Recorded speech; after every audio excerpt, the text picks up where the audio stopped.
20 para las 20. Increíble poder decir eso en el aire de Algo con R, de FM de la Tribu. Capricorniana, y estas cosas me gustan, aunque con la astrología, viste, ya hablamos de esto.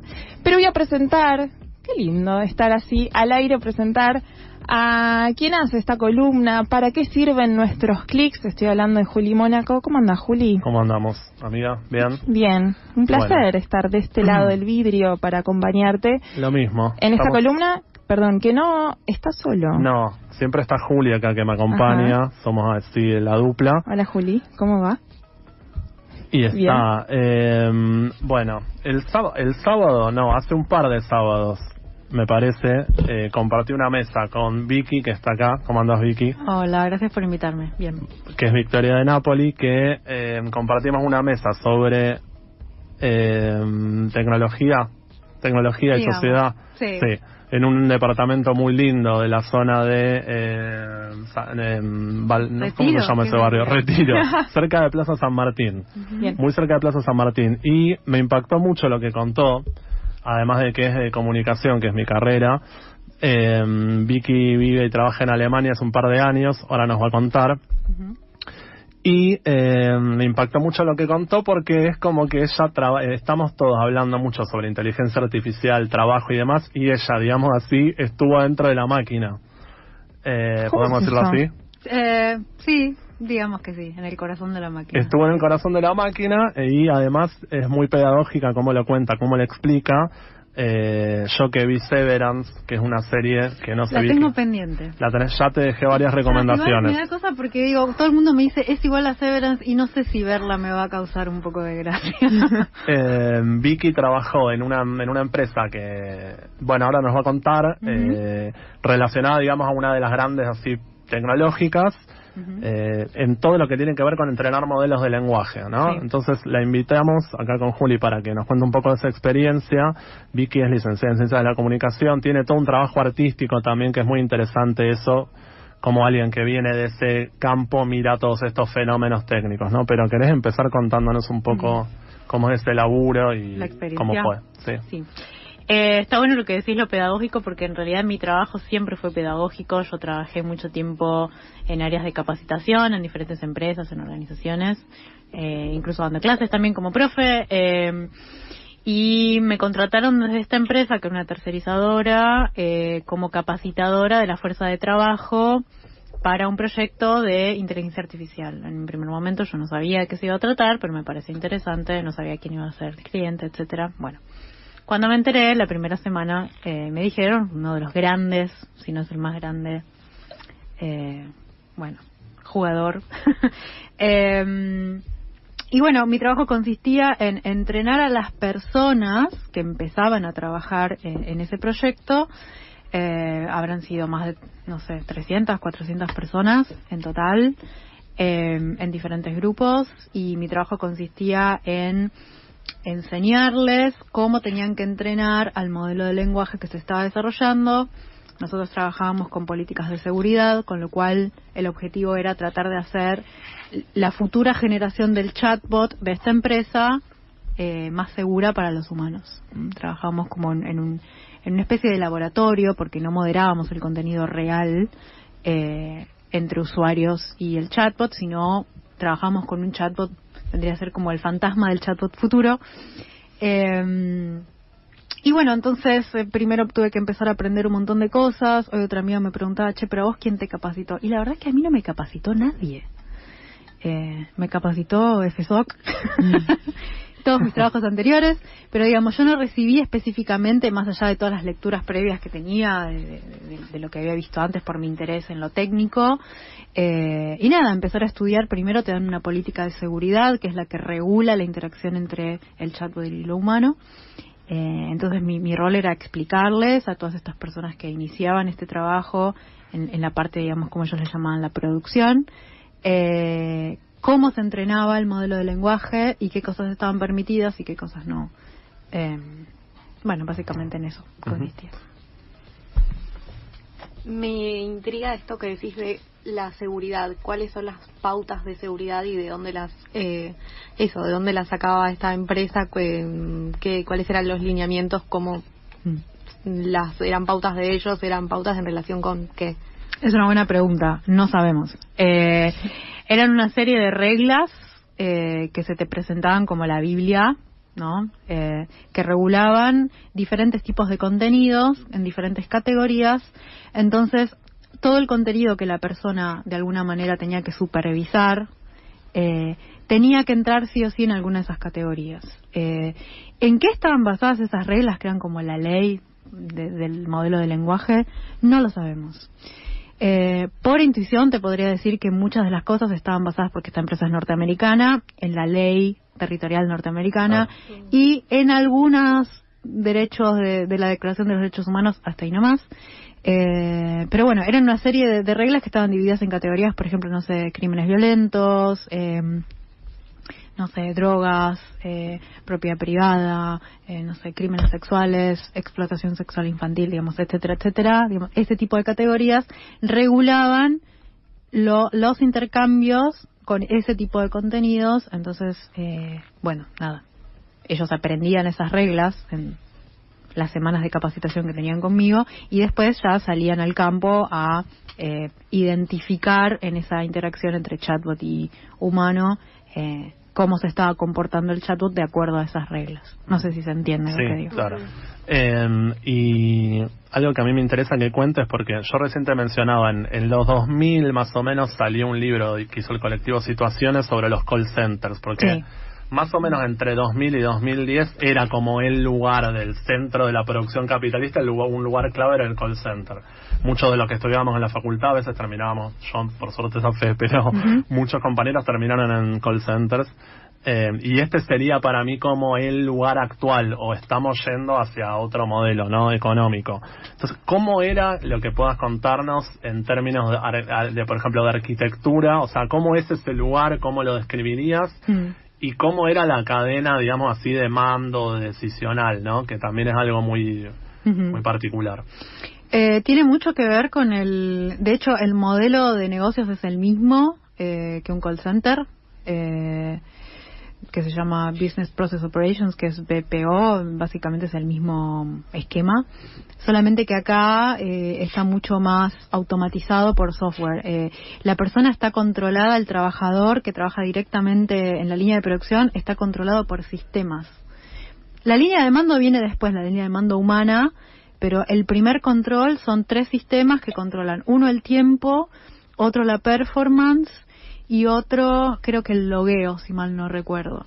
Entonces una misma persona estaba controlada primero por sistemas, que los sistemas vos sabés que a un sistema no le puedes discutir, ¿no? Tipo, te logueaste 1 minuto tarde. No, bueno, pero tuve un problema con el mouse. No, te logueaste 1 minuto tarde. Entonces el sistema le buchonea a tu jefe, que es un humano, que vos entraste tarde al trabajar. Que es un humano, vale la aclaración, no sé. Es un humano. Pero la primer mediación es un software, no es un humano. Y el tema de la performance, ¿qué observaciones puede hacer la máquina de performance? No hace observaciones, la máquina es una buchona, la máquina te buchonea, la máquina te mide tu la gorra, ¿no? Es totalmente gorra la máquina. Gorra. Y estamos trabajando para ella. Esa es mi novedad. Estamos trabajando para la gorra. Ahora vuelvo al tema del edificio y todo eso. Pero ¿cómo se medía la performance? Hay indicadores de calidad que miden cuántas veces vos acertás o te equivocás en la evaluación. Y después hay indicadores de cumplimiento. Es cuánto tiempo vos estuviste en recreo, cuánto tiempo respetaste la hora de almuerzo, la media hora de almuerzo, cuántas veces te logueaste a tiempo, ¿entendés? Hay como 2 indicadores, uno que es el disciplinario y otro que es el de calidad. Y para esas 2 vertientes, digamos, hay como 2 jefaturas separadas.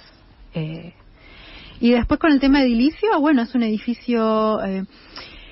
Está pasando algo muy raro que yo creo que tiene que ver con que esto, en este momento, estamos en un momento experimental de la IA, entonces hay algunos modelos que se hacen por tipo, ¿cómo se dice esto? Vos podés trabajar desde tu casa como freelancer, ¿no? Okay. Y te pagan por hora, y trabajas desde tu casa, estás controlado por la misma niveles de sistemas, pero en tu casa. En este caso yo creo que medio que está haciendo prueba y error, porque todos tenían que ir a trabajar 8 horas y media sentados en un lugar muy parecido a un call center, abierto, por más que ellos se dividían por su lenguaje, los trabajadores, por la lengua en la que hablaban. Interesante eso. Sí, era como una especie de torre de Babel actual. Bueno. Y bueno, como un piso todo compartido, no se podía ver desde el exterior hacia adentro, todas las ventanas estaban blurreadas, con lo cual la luz del sol no pasaba, luz artificial, no se podía abrir las ventanas. Al área de producción no se podía entrar con ningún dispositivo. Tenías que dejar todo en un locker, mochila, teléfono, reloj, todo lo que sea electrónico, incluso camperas, no podían llevar camperas con bolsillos. Bueno, y cada uno tenía un número de identificación y una tarjeta con la cual te habilitaba a pasar solo a los lugares que vos tenías permitido. No podías ir a cualquier lugar. Sí. Victoria de Napoli, con ella estamos hablando. Victoria, más a título personal va un poco esta pregunta. Nuestros trabajos forma parte de ellos la evaluación constante, la mirada. ¿Cómo te sentías o te sentís vos en este tipo de trabajo tan como observado, donde la máquina, la tecnología está constantemente? ¿Hay algo de lo emocional ahí que entra? ¿O uno, bueno, este trabajo es diferente, me tengo que adaptar? ¿Cómo funciona la mente que viene de un tipo de trabajo, de hábitat, y se inmersa en otro, digamos? Es una buena pregunta. Yo me peleaba mucho, tenía muchas discusiones, era como la peleadora, ya me habían clasificado así, como, qué hincha pelota. Con humor muchas veces, mi humor siempre era como la carta de entrada, pero sí me peleaba mucho. Y después hay una cuestión de que, por suerte, digamos, mi puesto no estaba tan atado al sistema. Yo tenía más libertades porque al ser la que de alguna manera entrenaba a esta gente, yo trataba de hacer su trabajo mejor. Entonces medio que mi trabajo no entraba como en esa maquinaria. Yo no trabajaba directamente con el chatbot, yo trabajaba con personas. Por suerte era, creo que el único rol dentro de la empresa, el mío, en el que todavía había un lugar humano de discusión, de mucha resistencia, que era lo que más me apasionaba. Por eso no lo podía decir, pero claro, cuando yo empezaba a enseñar este tipo de cosas y yo veía que la gente empezaba a frustrarse, señas como, ¿qué? Esto no tiene sentido. Hasta una vez me dijeron comunista. Bueno, entonces era muy divertido, claro, como ver ese choque, como porque de verdad la manera en la que ellos entienden el lenguaje no tiene ningún sentido. Si vos vas con un poco de criterio, te empiezan a hacer ruido un montón de cosas. Entonces mi trabajo con el sentido estaba bueno, y yo no estaba tan controlada como los que sí trabajaban con el chatbot. Y con lo que me decís de la sensibilidad, y me preocupaba sobremanera. Gracias, qué lindo mate. Me preocupaba mucho, y de hecho que eso era lo que más me preocupaba a mí, porque yo notaba cómo eso le afectaba a la gente, cómo se iba perdiendo la sensibilidad. Alguien que de pronto al principio tenía mucho rechazo con ese trabajo y después se terminaba adaptando. No sé, yo también tenía muchas contradicciones de estar enseñando este tipo de cosas. Por un lado me parecía fascinante digo, bueno, llegué, listo, voy a absorber toda la información posible, claro, tipo trabajo de campo, pero al mismo tiempo siendo parte de esta maquinaria y siendo parte de la crueldad. Es una contradicción que todavía no tengo resuelta, digamos, y tiene sus consecuencias, absolutamente. Sí. Bueno, mientras tomás el mate, sí. A ver, nos quedan un par de minutos, pero me gustaría que cuentes dos cosas. Una, que estás haciendo un trabajo de investigación ahora, si nos querés contar lo que puedas, no sé si no queremos que spoilees, pero lo que puedas contar. Y después, esto que te comenté durante la semana de vos te dedicás al arte, a la poesía, a la música. ¿Y qué pasa con todo eso cuando entras a un lugar así? La otra vez me dijiste que no querés ver más pantallas. Bueno, a ver, por esas dos cosas, lo que quieras contar. Y ese tipo de trabajo te deja un poco loquito. O sea, de verdad, hay un impacto en lo mental, un residuo que te queda. y una angustia muy grande, sobre todo. Lo que estoy haciendo, bueno, gracias a este trabajo, incluso mucho antes de que este proyecto se terminara, porque como se terminó es que nos echaron a todos, básicamente, y esa es también una de las características del nuevo modelo de negocios y el nuevo modelo de trabajo. Entonces me puse en contacto porque la escuché hablar en un par de entrevistas con Milagro Miseli, que es una persona que viene trabajando hace muchos años sobre el etiquetado de datos y los trabajadores que etiquetan datos. Y bueno, me puse en contacto con ella porque bueno, estábamos tratando de armar algunas cosas y yo también, como por mi interés, la única comunicadora trabajando ahí, digo, bueno, algo tengo que hacer. Y además argentina ella, bueno, así que después de unas charlas, ella me terminó ofreciendo ser parte de su organización, que es Data Workers Inquiry, que nos dedicamos a relevar y a investigar cuáles son las condiciones laborales de este tipo de trabajadores. Así que yo me propuse elaborar este caso desde el punto de vista de la investigación y estoy haciendo una serie de entrevistas a diferentes trabajadores de diferentes posiciones, puestos, experiencias, para con eso producir un informe, construir algo, digamos. Ahora estoy en el proceso de producción de entrevistar a ellos. Sí. Esto es muy interesante, ¿no? Que lo dijiste un poco al pasar, pero que eras la única persona que en un lugar que es como una especie de fábrica de lenguaje, que ¿no? Vos eras la única persona que venía al campo del lenguaje. Sí. Había filólogos, por ejemplo, con ellos a veces sí hacíamos como puntos de discusión, pero la única con la formación de comunicación, digamos. Y bueno, te rompe el bocho, que hiciste, te rompe la cabeza. Yo había cosas que me parecían muy interesantes y también tenía expectativas súper altísimas que después se me bajaron, porque no es la gran cosa.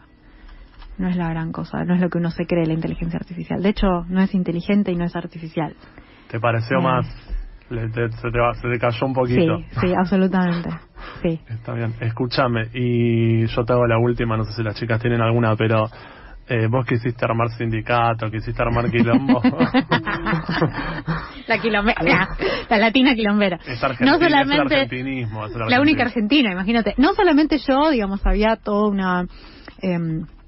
ya los que venían trabajando con otro proyecto, que son los moderadores de contenido, que son muchísimos más y más precarizados, ya habían empezado a armar el Works Council, que es como el Consejo de Trabajadores, y hubo un incipiente movimiento y nos pegaron el hachazo. Iba a haber elecciones a fines de febrero, nos echaron a mitad de febrero, con lo cual no creo que sea una coincidencia. Pero no llegamos ni a hacer quilombo, hicimos solamente una asamblea, una reunión, no nos dejaron... Bueno, nada, sí, mucho lío, mucha persecución, muchos estamos... Yo, a ver, acá me cago de risa y está bueno, ahora estoy más tranquila, pero te da miedo, porque la verdad es que hay mucha persecución, mucho control, sí. Te quería preguntar por eso, que quedó un poco al pasar, pero me interesa esto que dijiste del secretismo, no solo en relación con los superiores, sino también con esto de no poder entrar a puertas y lugares. Sí. ¿Cómo, o sea, qué clima genera eso, más allá de el contenido que contás que se cruzan, que puede ser súper violento, etcétera? Además de eso, de ese resabio que queda, como también como es ese clima de, no sé, secretismo. Mira, el humano es muy inteligente en ese sentido y muy creativo. La gente, por más que también ellos estaban muy controlados y casi que no tenías tiempo de interactuar, la gente igual se juntaba, igual hablaba, usaban los mínimos espacios para cruzar información, había creatividad, se cagaban de risa, se cagaban en lo que decía muchas veces el sistema, digamos, le encontraban en lo vericueto la vueltita. En ese sentido, la humanidad sigue siendo creativa y me parece que ahí está el punto, y ahí lo conecto con lo que me preguntabas, de que la resistencia es performática y es con el cuerpo y es poética. Es algo que las máquinas no pueden decodificar. La metáfora, el contexto, la poética del cuerpo, o sea, el modelo de lenguaje no es un modelo de lenguaje, es otra cosa que tiene que ver con un etiquetado histórico de información, con el que vos interactúas cada vez de una forma más veloz, pero no es un lenguaje, ahí no hay cuerpo, no hay creatividad, no hay conversación. Es como hablar con un espejo, o con, no sé, algo, no sé, una ventana con las cortinas cerradas, digamos, no hay comunicación ahí, es otra cosa. Pero sí lo que vi, que me pone contenta al final, es que todavía existe una resistencia desde el punto de vista creativo, emocional, pero a cierto punto de que ahora eso es lo que más me preocupa, porque están cambiando las condiciones. Pero no tengo ninguna duda de que la resistencia es poética y es política al mismo tiempo, digamos. No, para mí no pasa por otro lado. Incluye al cuerpo. Incluye al cuerpo 100%, porque lo que están produciendo es un monstruo que no tiene cuerpo. O bien, perdonen, ya nos quedamos sin tiempo, es apasionante, te diría que vinieras una hora más. Estamos al país. Paso a la columna de Juli Mónaco para que sirven nuestros clics de nuestra oportunidad, también con Victoria de Napoli, muchas gracias. Y también con Julieta Figiacone. Muchas gracias, Juli, por esta columna.